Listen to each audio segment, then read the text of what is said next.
ونتوب إليه ونعوذ بالله من شرور أنفسنا وسيئات آمالنا. من يهده الله فلا مضل له ومن يضلل فلا هادي له، وأشهد أن لا إله إلا الله وحده لا شريك له، وأشهد أن محمدا عبده ورسوله. يا أيها الذين آمنوا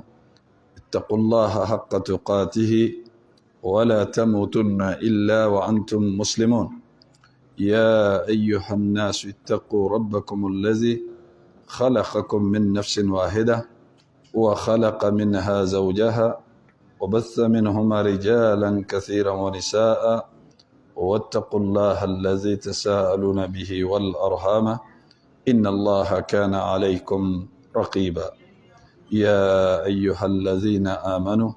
اتقوا الله وقولوا قولا سديدا يصلح لكم أعمالكم ويغفر لكم ذنوبكم، ومن يطع الله ورسوله فقد فاز فوزا عظيما. وأما بعد فإن أصدق الحديث كتاب الله، وخير الهدي هدي محمد صلى الله عليه وسلم، وشر الأمور محدثاتها، وكل محدثة بدعة، وكل بدعة ضلالة، وكل ضلالة في النار. وبعد، الرحمن على العرش استوى كما أخبر، وعلى الوجه الذي أراد، وبالمعنى الذي قال، وبالكيف الذي هو أعلم، وما قدر الله حق قدره، والأرض جميعا قبضته يوم القيامة، والسماوات مطويات بيمينه سبحانه وتعالى عما يشركون. وقالوا اتخذ الله ولدا سبحانه، بل له ما في السماوات والأرض كل له قانتون. بديع السماوات والأرض وإذا قضى أمرا فإنما يقول له كن فيكون. ليس كمثله شيء وهو السميع البصير. لا تدركه الأبصار وهو يدرك الأبصار وهو اللطيف الخبير. وله المثل الأعلى في السماوات والأرض وهو العزيز الحكيم. وهو الذي إله في السماء وفي الأرض إله، وهو الحكيم العليم. علم ما كان وعلم ما يكون وعلم ما لا يكون، لو كان كيف كان يكون. ولا يحيطون به علمه، ولا يحيطون بشيء من علمه إلا بما شاء. وسع كرسيه السماوات والأرض ولا يؤوده حفظهما وهو العلي العظيم. فالاستواء معقول، والكيف مجهول، والإيمان به واجب، والسؤال عنه بدعة، ومن الله رسالة، وعلى رسول البلاغ. وبعد، الشرح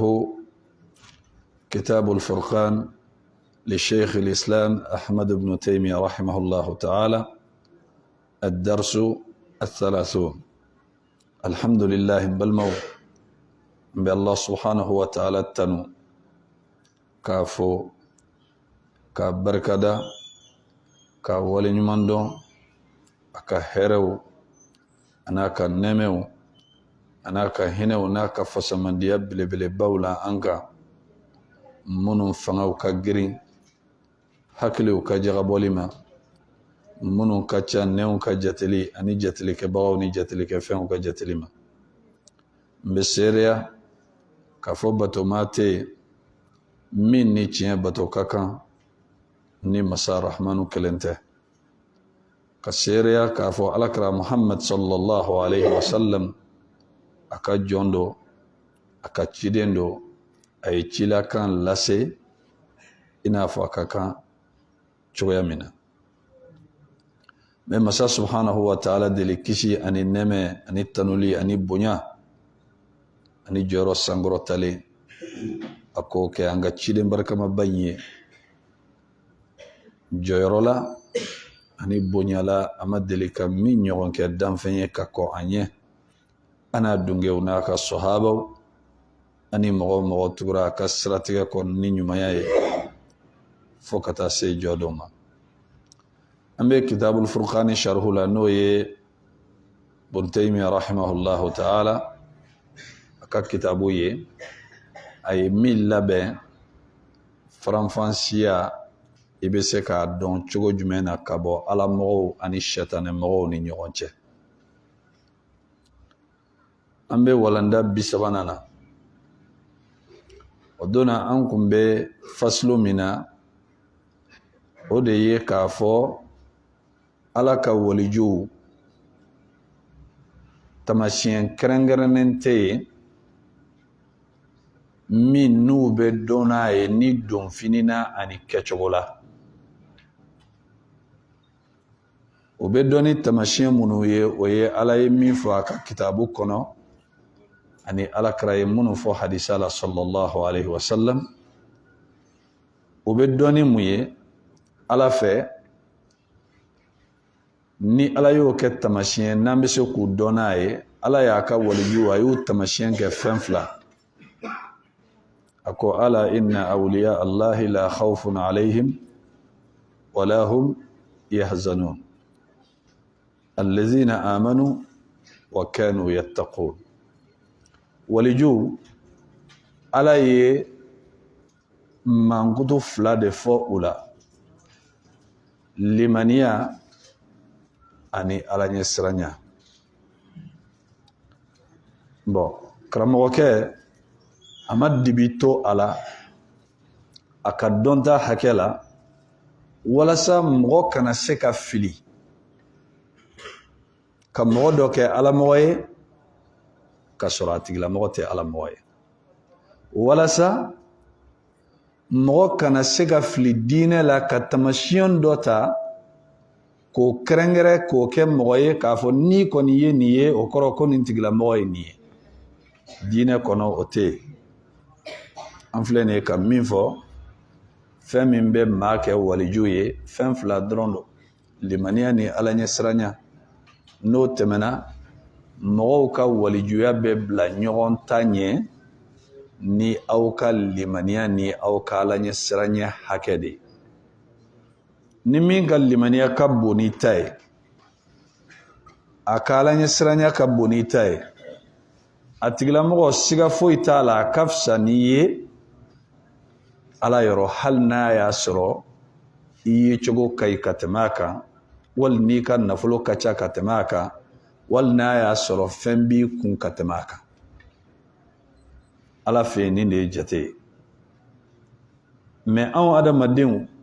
anw ye caman don a la minnu t'a la. An ye minnu don a la n'olu t'a la, karamɔgɔkɛ bɛ cɛsiri kɛ walasa olu de ka se ka dɔn mɔgɔ kana bi fili minan kɔnɔ. A ko o la wa kana salafu rahimahumullahu ta'ala yusammuna ahla dini wal ilmi al-qurra. A ko fɔlɔ maa ɲuman tɛmɛlen u tun bɛ diinɛ mɔgɔ ani kalankɛlaw u tun b'a bɛɛ wele ko al-qurra. Qurraw kɔrɔ maa kalannenw diinɛ la minnu bɛ diinɛ ɲɛdɔn. Nin tun bɛ fɔ a bɛɛ ma. A ko fa yadkhul fihim al-ulama wan-nusak. A ko al-qurra n'a fɔra dɔnnikɛlaw bɛ don a kɔnɔ ani alabatobaw fana bɛ don a kɔnɔ. Yɔrɔ tilanin kɛcogo de ka ca Ala bolo. I b'a sɔrɔ mɔgɔ dɔ kalannen don dɔnniya belebeleba b'a yɔrɔ mais a tigilamɔgɔ ka alabato man ca. A tigilamɔgɔ ka alabato man ca. A dɔ la ale bɛ occupé ni kalan ani diinɛ dɔrɔn ye, ni kalan o yɔrɔ ye a bɛ perdre alabato caman na. Sɛtanɛ bɛ karamɔgɔ caman fana sɔrɔ ni nin sira ye. Mais i b'a sɔrɔ karamɔgɔ dɔw bɛ yen olu ye dɔnni min yɛrɛ kalan, u ye min yɛrɛ faamuya, u b'o fana de bato kɛ. N'i taara bato yɔrɔ la i b'a sɔrɔ maaw do tulonkɛ tɛ u bolo o la. N'i ye fan o fan lajɛ i b'a sɔrɔ u cɛsirilen don o la olu ta tɛ dɔrɔn k'a fɔ ko n ye dɔɔni kɛ dɔrɔn k'an sigi an filɛ nin karamɔgɔkɛ min ka kitabu kan a kun bɛ ten a kun dɔnna ni bato kɛ kojugu ni zikiriw ye bal fo don dɔ la a ka kalanden dɔ bɛ yen a bɛ fɔ min ma ko Ibnul Qayyim al-Jawzi rahimahullahu ta'ala a nana bɔ a ye kaso la a nana sɔrɔ a bɛ sujudu la a ten turulen don ani seli bɛ ɲɔgɔn na a y'i jɔ ka mɛn karamɔgɔkɛ ma kunkolo wuli ale taara a mɛnna joli la karamɔgɔkɛ tigi kunkolo wuli a taara wagati tɛmɛna a seginnen ka na karamɔgɔkɛ ko a ko karamɔgɔkɛ ma a ko bi sujudu in janyara dɛ a ko kabini i ye n sɔrɔ sujudu la fo ka taa se i ka tagali ma duwawu kelen de tun bɛ n tun bɛ k'o duwawu de ta ni ka segin sujudu la ko ye jumɛn ye Allahumma a'inni ala zikrika wa shukrika wa husni ibadatika n tigi Ala n dɛmɛ e Ala kofɔli la ani e Ala waleɲuman dɔn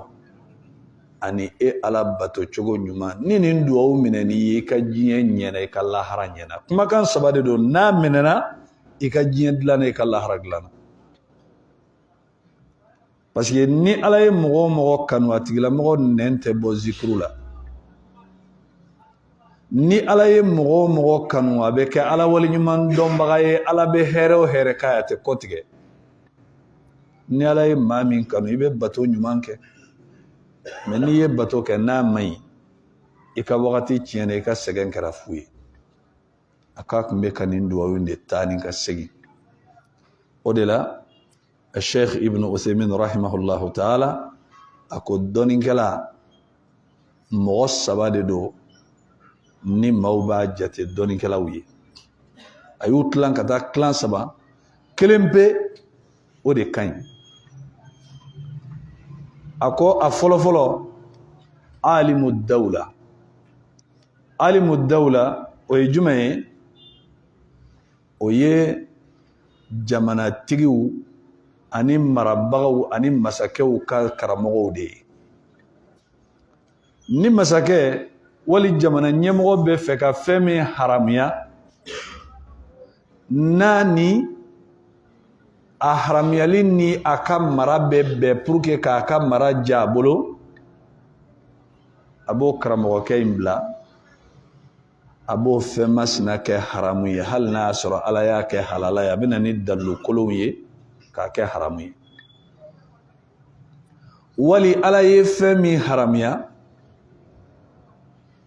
o masakɛ wali o faama wali o marabaga o dagali bɛ dɔ fara ale ka mara ni a ka tɔgɔ kan a mago tɛ Ala ka diinɛ tiɲɛni na dɛ a b'o dɔnnikɛla sannen ta ka na n'a ye ka sɔrɔ k'a bila ima a k'a fɔ arajo la ima a k'a fɔ télévision na ka fɛn daga mɔgɔw ye Ala ye min haramuya a bɛ fɔ nin ma ko alimu dawla marakɛbagaw ka karamɔgɔ o ye jamana ɲɛmɔgɔw ka karamɔgɔ de ye n'u mago bɛ ka fɛn min haramuya u b'a bila a b'a fɔ a mago t'a la a ka di Ala ye a man di Ala ye ale kɔni ka dɔnni ye mara kɛbagaw ka intérêt de ye nin sen t'a la mais a bɛ fɔ nin ma ko alimu dawla i b'a sɔrɔ a kalannen don dɛ parce que mɔgɔ mɔgɔ bɛ bila nin place ninnu na ni kalannen tɛ i tɛ bila a la a bɛ kalan yɛrɛ yɛrɛ de i bɛ kalan min yɛrɛ dɔn mais a ye diɲɛ sugandi ka tɛmɛ Ala ta kan a sɔrɔla ka fɛn kɛ fɛn min ni a tɛ bɛn Ala ma a bɛ fɔ nin ma ko alimu dawla filanan a ko a bɛ fɔ o ma ko alimul umma mantonw olu ka karamɔgɔ mantonw ka karamɔgɔ o ye jɔnni ye o tigilamɔgɔ jama min b'a kɔ ale bɛ o jama de ka intérêt lajɛ a bɛ se ka jama sɔrɔ cogo min a bɛ caya wali jama bɛ se ka tugu a kɔ cogo min a bɛ fɛn de fɔ min ka nɔgɔ mɔgɔw ma min ka di mɔgɔw ye walasa a nɔfɛ mɔgɔw bɛ se ka caya o bɛ se ka kɛ a bɛ diinɛ nɔgɔya kojugu maaw kan ka sɔrɔ a ma se yɔrɔ min na Ala fɛ nɔgɔya la. O b'a fɔ karisa de ka diinɛ ka nɔgɔ, a bɛ minnu fɔ o de bɛ taa anw jimi sira fɛ. Mɔgɔw bɛ tugu a kɔ parce que a bɛ kuma minnu fɔ o de ka di mɔgɔw ye. Ale ka kuma dulonnen tɛ k'a fɔ k'a lajɛ min bɛ bɛn Ala ma, min bɛ bɛn ciden ka sunna ma sallallahu alaihi wasallam. Ale ka ko dulonnen don maaw bɛ sɔrɔ ni sira min ye. A bɛ fɔ nin ma ko alimul umma, maa min ni mantonw ka karamɔgɔ don. N'a fɔra ko manto, jamakulubaw ka karamɔgɔ. A mago t'a la, a ka ɲi sa o, a man ɲi sa, a mago t'a la. O misaliya dɔ ye jumɛn ye? Sunkalo la. Alimami dɔw bɛ olu ka seli ka di maaw ye ka tɛmɛ alimami dɔw kan. Munna? I bɛ maaw ye ka giri alimami o alimami kan f'u b'a dɔw tɔgɔ da ko alimami vitesse. Ko alimami vitesse. N'aw taara ale ka seli la, miniti 15 o y'a sɔrɔ aw tilala tarawih la, aw nana so. Jama min bɛ taga o kɔ, o de ka ca ka tɛmɛ alimami minnu bɛ seli hakɛma kɛ misiri kɔnɔ n'a kalan basigilen don, a kunbereminɛ ni a sujudu basigilen don, maaw t'o fɛ parce que kow bɛ mɛn kojugu. O jɔli in bɛ digi mɔgɔ la. I si bɛ sunkalo siɲɛ 1 san kɔnɔ, e bɛ sɔn o kana ka tɛmɛ i la tan. O mana kɛ sɛgɛn fɛn fɛn, i t'o kɛ. A dɔ la i bɛ ɲinɛn ta ye, i tɛ san wɛrɛ ta ye. Nka maaw bɛ girin o de kan. O alimami ninnu dɔw ka seli a kɔfɛ sariya la a haramuyalen don. A tɛ bɛn. Munna? Alimami o alimami n'a tɛ ruku dafa n'o ye kunbereminɛ ye, ka sigi seli ni ɲɔgɔn cɛ a t'u dafa, sujudu Allahu akbar, Allahu akbar, Allahu akbar, k'a kɛ i n'a fɔ kɔnɔ bɛ sogini kɛ cogo min, ka seli ni alimami kɔfɛ a tɛ fɔ k'a tɛ bɛn dɛ, a haramuyalen yɛrɛ de don. A tɛ bɛn, o ye ka kuma nɔgɔya de. A haramuyalen don i ka seli nin kɔfɛ. Ka d'a kan e ma seli, alimami yɛrɛ ma seli. A si ma seli. Alakira sallallahu alaihi wasallam k'a to misiri kɔnɔ, sahabakɛ dɔ donna, a ye seli kɛ, a ka seli basigi t'a kɔnɔ, kunbereminɛ ni jɔli ni ruku ni sigiliw la. A tilala ka seli la, Alakira ko a ma sallallahu alaihi wasallam, irji' fasalli fa innaka lam tusalli. Segi, i ka segi i ka seli kɛ, i ma seli dɛ. Cɛ taara tuguni, a ye seli fɔlɔ min kɛ caku caraku a nana. Alakira ko a ma sallallahu alaihi wasallam, ko segi ka taa seli, i ma seli. Cɛ taara tuguni, a y'o seli cogo kelen kɛ, a nana, a ko segi ka taa seli, i ma seli. Cɛ sɛgɛnnen wagati min na,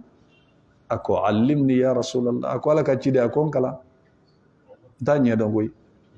bɛ se nin de la. Alakira sallallahu alaihi wasallam a ka sɔrɔ ka seli ɲɛfɔ a ye. N'i bɛ fɛ ka seli, i ɲɛsin ka taa kɔrɔ ma.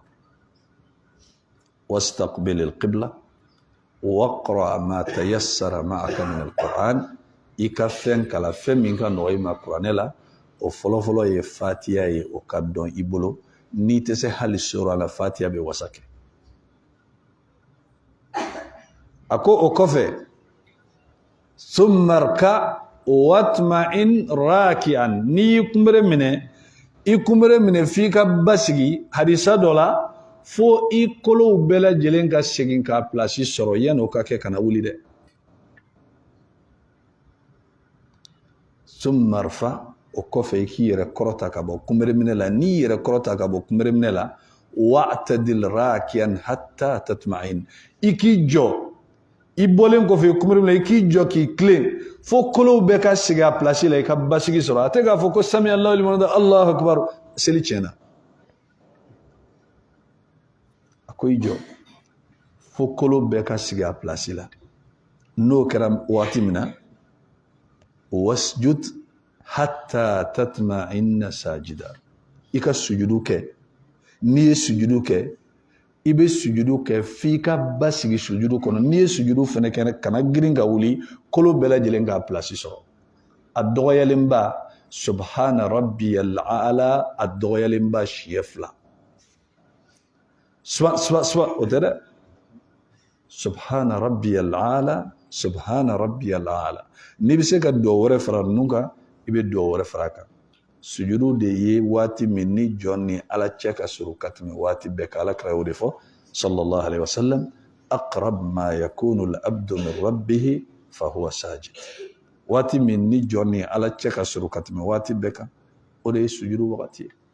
fajtahidu fi du'a o wagati a y'aw cɛsiri aw ka dugawu caya faqaminun an yustajaba lakum a ka ca ala fɛ a ka dugawu ni jaabi ka teli nka allah ko so e bɛ wuli nafa jumɛn de bɛ nin seli la nin kɔrɔ ye de dɔrɔn ka na i jɔ k'i lamaga ka wuli ka taa seli ma dabɔ o kama koyi maa minnu tɛ seli valeur dɔn olu de bɛ seli ta bon nin tigilamɔgɔ a ma seli n y'a kala hadisa dɔ kɔnɔ hadisa in kun ye n jatigɛ est ce que a ka kɛnɛ a man kɛnɛ n nana ye ko hadisa in ka kɛnɛ alakira ko sallallahu alaihi wasallam ni ma fili a ko maa bɛ se ka san 60 kɛ seli la ala ma seli foyi minɛ a ye san 60 a bɛ seli ala ma seli foyi minɛ a ye o seli cogo de filɛ nin ye i mana safo seli ni alimami nasugu kɔfɛ e ma seli alimami ma seli e hakili la ko sunkalo la k'i ye nafila baraji sɔrɔ i ye safo fɛn fɛn seli alimami kɔfɛ kelen i m'a sɔrɔ aw si ma seli o n balimaw nin problème a bɛ misiri caman de la an ka jamana in kɔnɔ i bɛ taa seli misiri dɔw la kuma dɔ la ne b'i tentoro hali subhana rabbiyal a'la siɲɛ fɔlɔ tɛ dafa o b'a sɔrɔ alimami wulila i b'a dɔn sariya la ni o bɛ kɛ alimami min kɔfɛ alimami min t'a ka kunbere minɛ dafa a tɛ a ka jɔli dafa n'a bɛ o cogoya la sariya la i b'i fosi ka bɔ alimami na k'i ka seli dafalen kɛ ka wuli ka taga parce que e bɛna seli min k'a nɔfɛ ale ma seli e ma seli bon mɔgɔ caman tɛ nin jate minɛ u b'a fɔ ko a karamɔgɔ wallahi duwawu fɛn fɛn dira ne ma ne y'a bɛɛ essaye a ma ɲɛ a fɔra ko ni selila n'i ye duwawu fɛn fɛn kɛ a bɛ ɲɛ mais ne ye n ka seli kɛ ka tila ka n ka duwawu kɛ foyi mɔgɔ min bɛ nin seli cogo la e bɛ mun ye e bɛ se ka fɛn ye e ma hadisa mɛn ko ni selila ka ɲɛ n'i tilala seli bɛ duwawu de k'i ye seli b'a fɔ ala k'i kɔlɔsi i n'a fɔ i ye ne kɔlɔsi cogo min ko n'i ye seli kɛ k'a juguya n'i tilala u b'i ka seli in kɛ finikolon de ye k'a mɔntɔn k'a gosi i ɲɛda la seli b'a fɔ dayya'aka Allahu kama dayya'tani ala k'i yɛbɛyɛbɛ i n'a fɔ i ye tulonkɛ kɛ ne la cogo min bon nin na alimul umma jamaw ka karamɔgɔ o de kɛcogoya ye nin ye ale ka intérêt ye maaw ka intérêt de ye ala ko tɛ alakira ye ladili kɛ ni hadisa de la sallallahu alaihi wasallam ni hadisa min ni Abu Hurairah kɛtɔ la ka hadisa in lakale a kirina siɲɛ 3 de hadisa in jatigɛ bolo a ko lahara jɔn dɔ u bɛna ni karamɔgɔ ye kalankɛla Allah subhanahu wa ta'ala b'a fɔ a ɲɛna n ka jɔn n ye dɔnniya nɛmɛ d'i ma i ye mun kɛ n'a ye a b'a fɔ ala dɔnniya in kan ka don da o da fɛ n y'a dɔn a bɛɛ fɛ ala b'a fɔ kazzabta i ye nkalon tigɛ i y'a kɛ de walasa maaw k'a fɔ k'i ye dɔnnikɛla i tɔgɔ ka bɔ a fɔra tasuma la donc an ko fɔlɔfɔlɔ ye jɔn ye n'aw hakili b'a la alimu dawla o ye marabagaw ka karamɔgɔ de ye ni jamanatigiw ko ka min kɛ fatwa fo min kɛ a b'a kɛ jama bɛ lakalimi ni nkalon min a b'a fɔ ala yɛrɛ de y'a fɔ ala kira yɛrɛ de y'a fɔ filanan ye mun ye alimul umma o ye jamakulu ka karamɔgɔ afana ta ala ko la de ale ka intérêt jama de sabana alimul milla mi n'ale bɛ taa sira de kɛ ala ye min fɔ ale bɛ jɔ o de kan a tɛ maa ɲɛda filɛ a ka di ye a man di ye a mago t'o la min bɛ bɛn ala ma min bɛ bɛn alakira ka taa sira ma sallallahu alaihi wasallam bon ni de bɛ sɛgɛn ale de bɛ ɲani ko caman bɛ se ka ale de sɔrɔ fɛn caman bɛ se ka fɔ ale de ma mais o kana to k'i ka yiri yɔrɔ i ka bɔ i ta in kan tiɲɛ kabini ala ye diɲɛ da fo ka taa diɲɛ wuli maa tɛ se tiɲɛ la maa tɛna se tiɲɛ fɛnɛ la a bɛ gɛlɛya de nka a tɛ tiɲɛ dɛ alhaqu mansurun ragma alkhilafi waladawati walhasadi wattaan tiɲɛ a bɛ dɛmɛ hali ni fɔnkɔɲɔgɔnya bɛ yen hali ni juguya bɛ yen hali ni lagosili bɛ yen hali ni hasidiya bɛ yen tiɲɛ bɛ taga foyi tɛ se k'a bali a bɛ se ka mɛn de izan o de la imam ahmad rahimahullahu ta'ala a ko maaw ka lahala ye mun ye an ya'khudhu minka wala ta'khudh minhum shay'a maaw e k'a to yen u k'e ta de ta e kana foyi ta maaw ta e k'a to yen an yanaluka wala tanalu minhum shay'a olu de ka tɔɔrɔ lase ma nka e kana tɔɔrɔ lase mɔgɔ si ma e k'a to olu de ka tɔɔrɔ ka s'i ma nka e ka tɔɔrɔ o kana se olu ma bon alimul milla i bɛ se ka kaso kɛ munna k'a da kan n'i ka fɔta ni marabagaw ta ma kɛ kelen ye i bɛ sɛgɛn a dɔ la i bɛ sa kaso la nin kitabutigi in a sara kaso de la Ibn Taymiya rahimahullahu ta'ala a sakun kaso la ko mɔgɔ ɲuman bato ka dabila ala kelen ka bato a donna kaso la o de kama a fatura kaso la o n'a ɲɔgɔnna caman imamul Bukhari rahimahullahu ta'ala nin karamɔgɔba in a ma sa a yɛrɛ ka dugu la a ma sa a ka dugu la Bukhari ma hadisa dɔnniya ta karamɔgɔ si fɛ k'i bɛ Bukhari ɲɛ hadisa dɔnniya la Bukhari yɛrɛ tun b'a dɔn k'a fɔ k'a ɲɔgɔn fila tɛ yen mais o m'a to ko Bukhari ɲagara a yɛrɛ la n'a taara yɔrɔ yɔrɔ n'a ye karamɔgɔ sɔrɔ e tɔgɔ bɛ tunun pewu fo ni Bukhari bɔra dɛ o kɛra sababu ye a ye gɛlɛya sɔrɔ karamɔgɔw fɛ kosɛbɛ imamul Bukhari rahimahullahu ta'ala a nana kɛ sababu ye a nalen a yɛrɛ ka jamana kɔnɔ a sɛgɛnnen yaala la ni karamɔgɔw ka juguya ni fɛnw fɛɛrɛ juguw la a seginna ka na a yɛrɛ faso la a nalen a faso la a nana sɔrɔ masakɛ min bɛ yen Bukhari tun bɛ darisu di a ka so a b'a di misiri la rahimahullahu ta'ala jama cayara a nɔfɛ kojugu jamana masakɛ marabaga min bɛ yen o ko a ma a ko ne bɛ fɛ i kana ni ka denbaya i kana an kalan an ka so a ko n ka so bɛ yen ni ka denbaya bɛ se ka na kalan kɛ a bɛ na kalan kɛ wali misiri la o y'ala ka so ye n'i bɛna misiri la i bɛ lakalan misiri la nka ne tɛ dɔnniya ta ko n bɛ yaala n'a ye masakɛw ni fɛntigiw ka sodaw la dɛ n de mago b'a la i bɛ n'a nɔfɛ a tɛ taa i ka so dɛ o ma bɛn masakɛ ma a ye Bukhari bali darisu dili la a ka so ani misiri yɛrɛ kɔnɔ a tɛ maa lakalan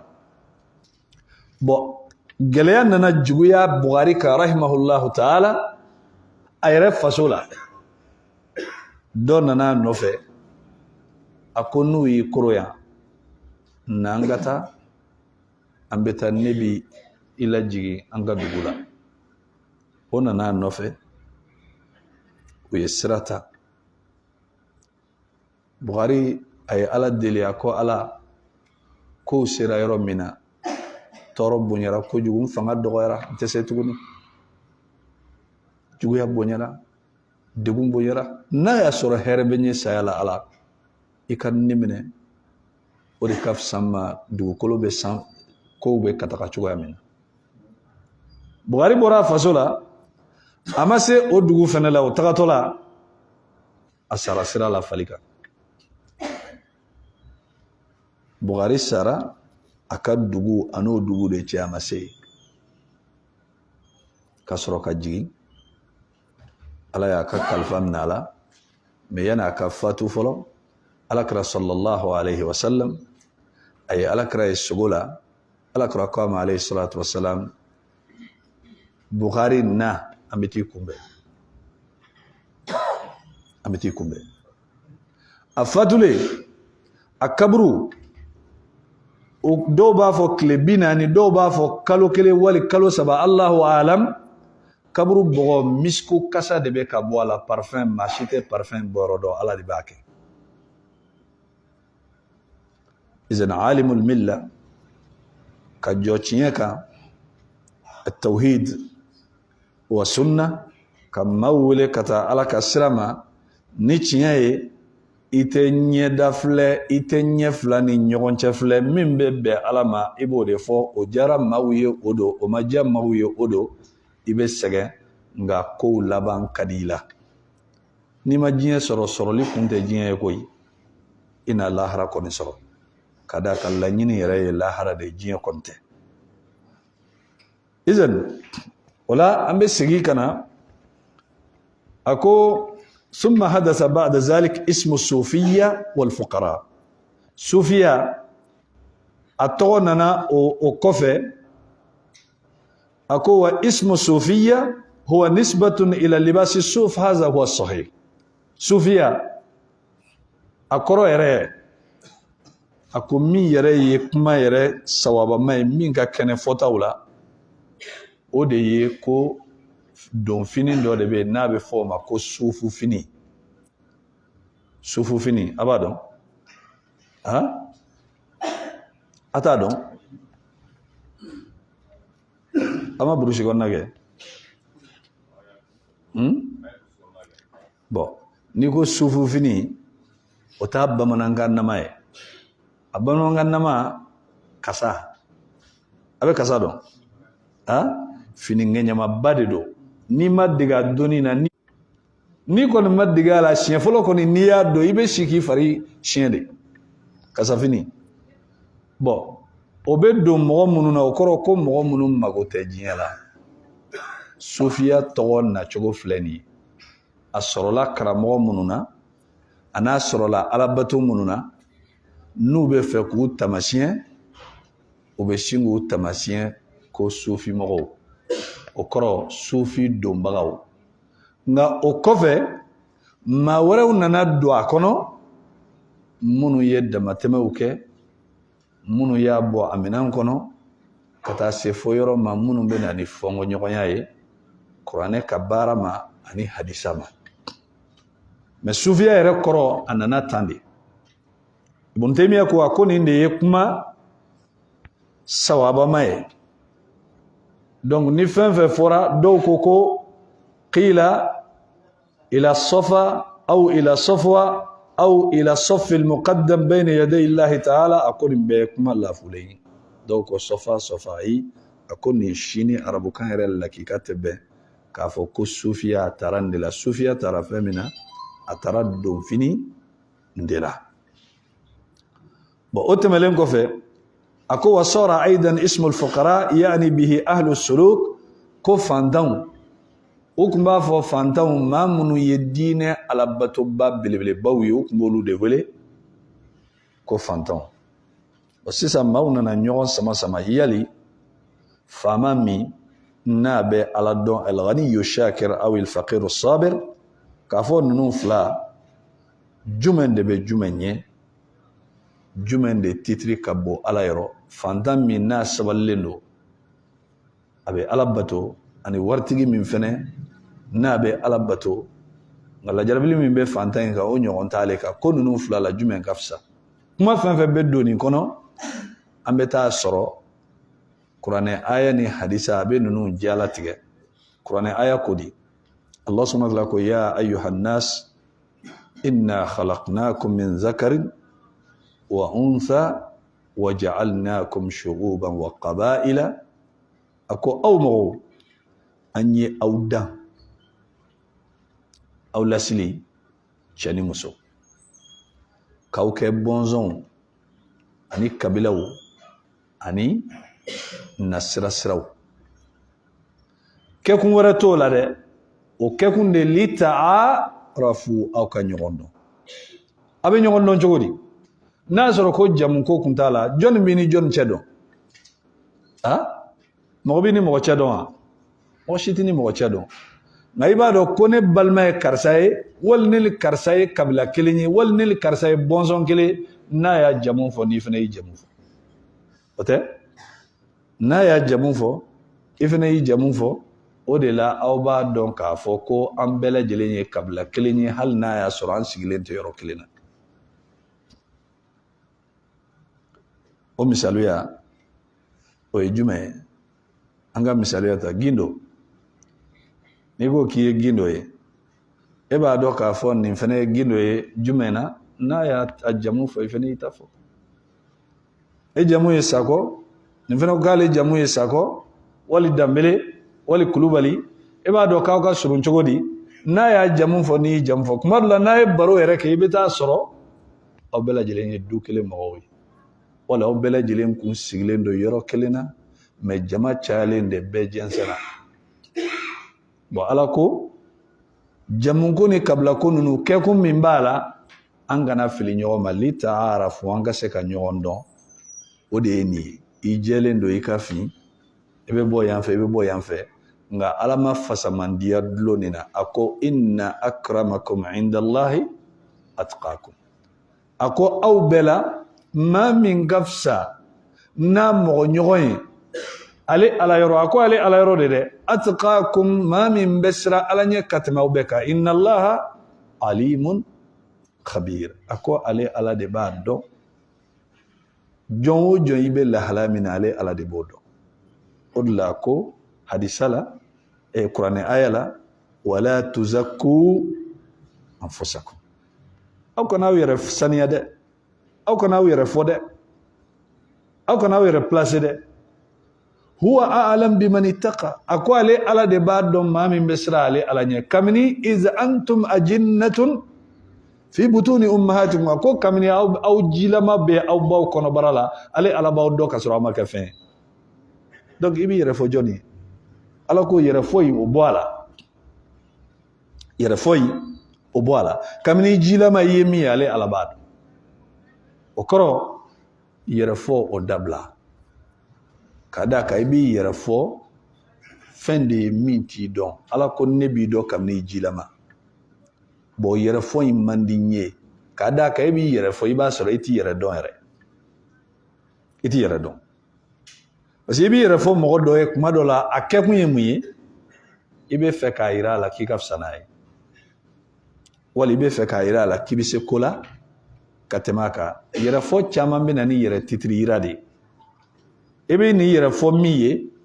ki yere korota o sanfɛ fɛn do amandi ala ye ala ya yira place be ne ala de yoro ne de ba do min kafsa ni mi awte nga jani yew njele do ni yew ne be boni kabla inawo ne be boni jamana inawo njamu ye ni yew nye ni yew nonu ye fɛn munu ni ala te u fɛ waso ani yere fo kama olla nana hadisa kanamala nabillahi Musa alayhi salatu wassalam aka wagati la ciedo be akumbe ka wasoni amoke wiye aya moke shegi nyona fo waso boloma Allah subhanahu wa ta'ala ya yira nabi nyumana ka fo ka lasama ka moke shegi mbebe tasmala ale yere na sara be ke konontona e jahannamela be ke konontona e muna akumbe ka waso de akumbe ka yere fo bon ni nimbe muyi ala de te fe magaka ke tawhidu koina tawhidu koro fen ala ka bara ye ala te fe dan fen ki sendo ala tawhidu be talike ni bedela kadaka ka dofsa ni doye jon ga barado ala de ka barado bon n'i ko sisan i b'i yɛrɛ classé ka maa wɛrɛ classé o kɛlen k'e kɛlen k'i yɛrɛ fara Ala k'a ka baara la Ala tɛ jɛn n'o ye a tɛ jɛn n'o ye parce que niyɔrɔ t'i bolo a la i tɛ se ka i yɛrɛ fara Ala k'a ka kow la o man di Ala ye o de la ko inna Allaha la yuhibbu kulla mukhtalin fakhur a ko mɔgɔ min n'a bɛ tagama yɛrɛbaya tagama ani maa min n'a bɛ waso a kumacogo ni a ka yɛrɛ kɛ a ka kɛcogo la a ko ale Ala t'a tigilamɔgɔ fɛ Ala bɛ jɔn min fɛ jɔn min b'a yɛrɛ majigi ni titiri b'i la Ala de bɛ titiri k'i la hali ni Ala ye titiri k'i la o kɔrɔ tɛ ko diɲɛ place ni diɲɛ titiri ninnu dɔw ye sababu ye k'i fisaya ni mɔgɔ tɔw ye ayi Ala ɲɛ siranya fɛn min don a bɛ jɔnw dusukun de la mɔgɔ si t'a dɔn maa min ta ka bon ka tɛmɛ maa min ta kan ka d'a kan fɛn min don dogona ko de don Ala ɲɛ siranya tɛ kɛnɛkan ko ye o ye de ni maa min yangarayara ni Ala tɛnama ko ye a bɛ n'a to ye a tɛ n'a to ye jɔn ta bɛ kɛ jɔn ta ɲɛna si ta tɛ kɛ maa si ta ɲɛna fɛn min don a bɛ dusukun de la Ala de b'a dɔn o de la Alakira ko sallallahu alaihi wasallam hadisa kɔnɔ a ko la fadla li arabiyyin ala ajami a ko arabu a man fisa ni mɔgɔ wɛrɛ ye mɔgɔ wɛrɛ fɛnɛ man fisa ni arabu ye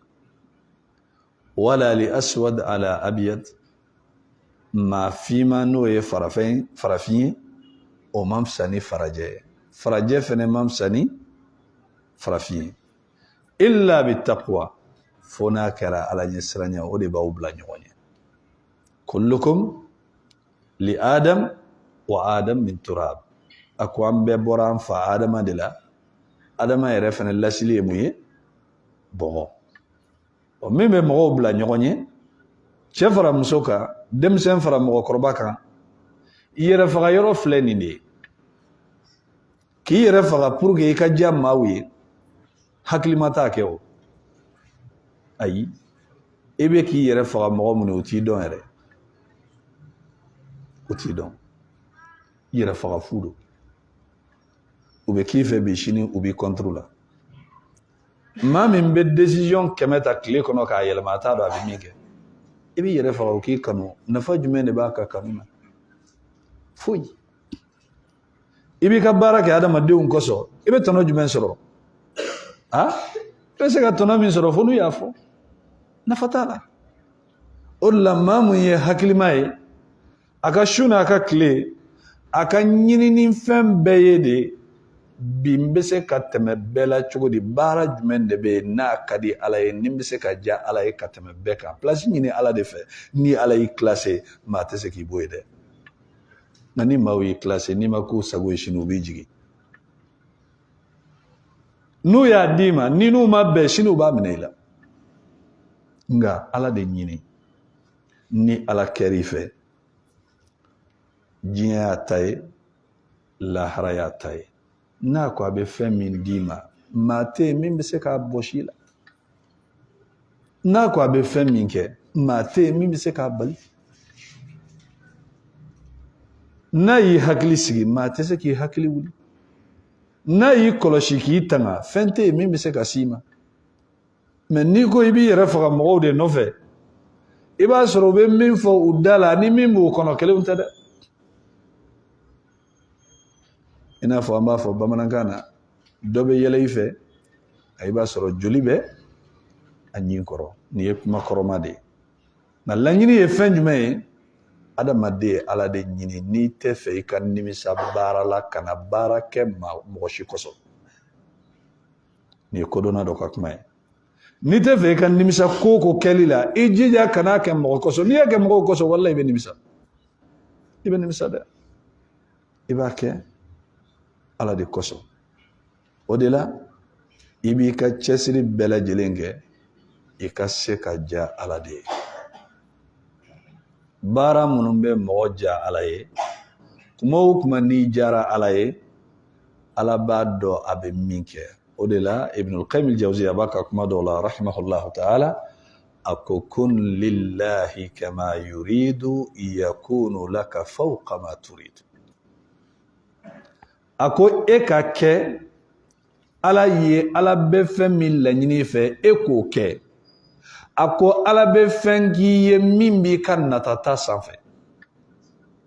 a bɛ fɛn d'i ma i yɛrɛ sigilen tɛ ni fɛn min ye bon n'i ye nin yɔrɔ faamuya sɛgɛn caman bɛ bɔ i la o de la dɔ tun bɛ yen a tun bɛ ka seli misiri kɔnɔ sufɛ k'a to seli la o y'a sɔrɔ fɛn finman dɔ kun sigilen don a kɔfɛ ale y'a ka seli kɛ k'a jɛnya k'a ka kalan kɛ k'a ɲɛ a tilalen wagati min na o y'a sɔrɔ fajiri wagati surunyara jaja wulu de don wulu sina ka taga ale y'a ka seli kɛ k'a cɛ ɲɛ k'a jɛnya pour que a ɲɛ bɛ finman min sigilen na hakili la o ye mɔgɔ de ye o tigilamɔgɔ ka se k'a tanu wala a ka diya o tigilamɔgɔ ye k'a fɔ k'a bɛ seli ɲuman kɛ jaja wulu de don a sera ka seli wulu ye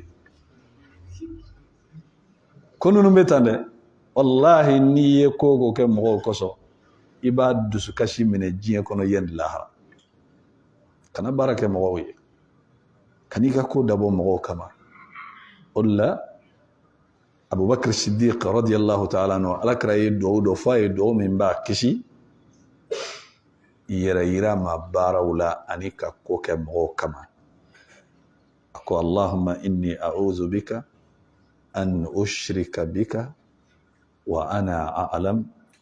wa astaghfiruka lima la a'lam ala n bɛ tanga ɲini fɛ n ka fɛn fara i kan ka sɔrɔ n b'a kalama n bɛ yafa deli fɛ fɛn min ni n t'a dɔn وجاء في القصة أن قصة كنا كافو تشيدو أكون بك سورة الكهف أبكا كلام نشوغو نيما مغدو تمتولا أسناك دوفرا كلام نشوغو كاتشيني أي دوفرا كلام نشوغو كاتشيني أوتيلا مغتارا وكو تشيتالي داكا سنغو الله سبحانه وتعالى يا يرالا a ye kalan min kɛ suratul kahfi la a bɛ ka baraji sɛbɛnnen yira a la a nana yɔrɔ dɔ la yen nɔ lankolon don sɛbɛnnin tɛ yen nɔ a ko mun donna sɛbɛnnin tɛ yan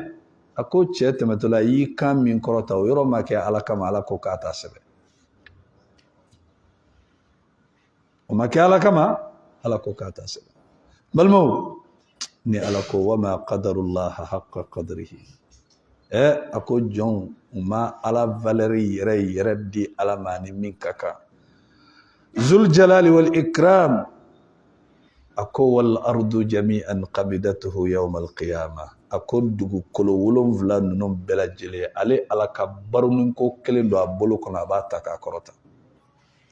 wassamawatu matwiyatun biyamini sangolo 7 ala b'a kuru a bolo kɔnɔ i n'a fɔ maa bɛ buru kala minɛ k'a bisi cogo min na i bolo kɔnɔ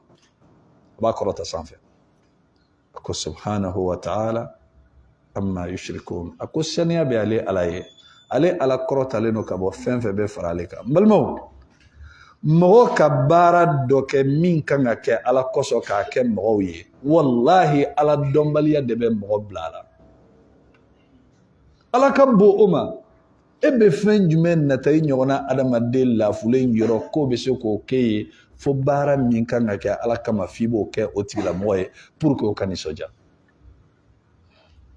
n'a nisɔndiyara a bɛ se ka mun de kɛ ni ala ma jɛ ko min ka kɛ n'a dimina a bɛ se ka mun de kɛ ni ala ma jɛ ko min ka kɛ ala y'a yira k'a fɔ jɔn bɛɛ dusukun b'ale ala bolodenkɔni 2 de ni ɲɔgɔn cɛ n'a y'a ja ka maa min ɲɛsin ka t'i ma a k'i kanu yɔrɔnin kelen a b'a ɲɛsin ma n'a y'a ja ka maa min kɔ don i la a b'a kɔ don i la n'a y'a ja ka maa min karaba k'a d'i ma k'i ka doniw d'a kun a b'a karaba k'i ka doniw d'a kun ko ninnu bɛɛ bɛ ala de bolo n'i bɛ fɛ i ka lafiya ɲinini yɔrɔ 2 mana k'i la ala mɔgɔw i tɛ ala sɔrɔ i tɛ mɔgɔw sɔrɔ awa i tɛ lafiya dɛ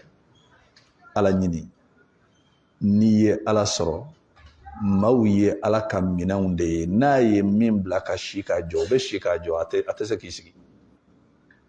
n'a ye min bila a ka lamaga o tɛ se k'i jɔ a b'i lamaga de ko ninnu bɛɛ lajɛlen bɛ ala de bolo su fara tile kan huwa al-mutasarrifu fil umuri wahda a kelen de bɛ yɛlɛma yɛlɛma kow la yudabbiru al-amra min as-sama'i ila al-ard ale de bɛ kow dilan sanfɛ o bɛ jigin ka na dugu ma a dilannen de bɛ bɔ sanfɛ awa a dilanna sanfɛ cogo min na ka na jigin dugu ma a bɛ kɛ o kɛcogoya de la i ka baaraw kɛ ala kama i ka baaraw dabɔ ala kama i bɛ lafiya i b'i ka baraji sɔrɔ i b'i ka laɲini sɔrɔ